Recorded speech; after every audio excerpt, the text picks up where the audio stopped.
Hello friends, అందరూ ఎలా ఉన్నారు? మేము ఈరోజు వైజాగ్ సెంట్రల్ పార్క్ కి వచ్చేసాం. మా విశాఖలో విశాఖ ఉత్సవాలు స్టార్ట్ అయ్యాయి. ఈ సందర్భంగా సెంట్రల్ పార్క్ లో ఫ్లవర్ షో పెట్టారు. ఇలా మనం ఎంటర్ అవ్వగానే బుజ్జి గణేష్ కనిపిస్తాడు. ఇక్కడ మనకు కైలాసగిరి గుర్తొచ్చేలా శివపార్వతుల్ని ఎంతో అందంగా శాండ్ మీద ఆర్ట్ వేశారు. పార్క్ అయితే లైటింగ్స్ తో తలతలా మెరిసిపోతుంది. ఇక్కడ ఫ్లవర్స్ తో మాత్రమే కాదు, వెజిటేబుల్స్ తో కూడా డెకరేషన్ చేశారు. అదిగో అటు చూడండి, ఎలిఫెంట్, డైనోసర్ అండ్ ఇటు చూస్తే మీకు పాండా కూడా కనిపిస్తుంది. మేము వెళ్ళిన రోజు అయితే చాలా మంది జనాలు ఉన్నారు. ఈ జనాల్లో మా వాళ్ళు ఎక్కడ తప్పిపోతారా అని నేను చాలా కంగారు పడ్డా.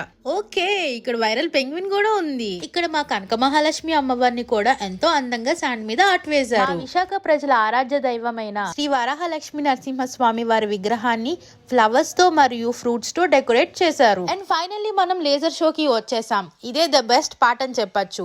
ఈ షో 30 to 40 minutes జరుగుతుంది. జరిగినంతసేపు మైండ్ బ్లోయింగ్ అంతే.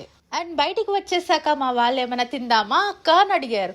నేనెందుకు నువ్వు అంటని చెప్పండి, ఎందుకంటే నాకు కూడా తినాలని ఉంది కాబట్టి.